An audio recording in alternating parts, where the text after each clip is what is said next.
আমতলী উপজেলায় আজও নেই কোনো মানসম্মত বিনোদন কেন্দ্র।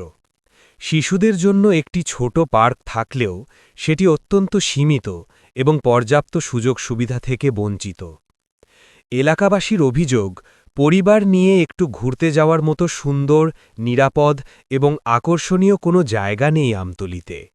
যে ব্লক পার্কটি রয়েছে সেটিও শুধুমাত্র ঈদ, কোরবানি বা বিশেষ দিনে কিছু মানুষের উপস্থিতিতে সীমাবদ্ধ থাকে।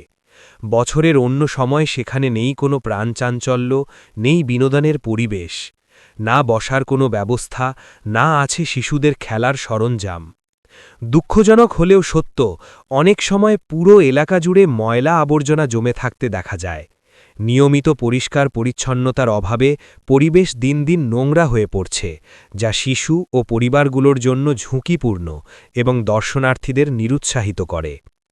শিশুরা যেখানে খেলবে, পরিবার যেখানে সময় কাটাবে, সেই ন্যূনতম বিনোদন ব্যবস্থাও আজ আমতলীতে অনুপস্থিত।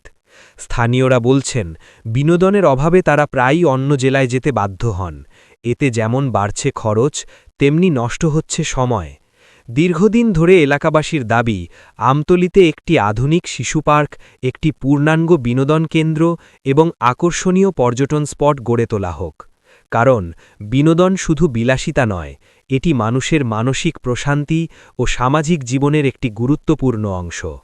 আমতলীর মানুষ এখন চায় উন্নয়নের ছোঁয়ায় গড়ে উঠুক একটি প্রাণবন্ত, পরিচ্ছন্ন ও আকর্ষণীয় বিনোদন নগরী।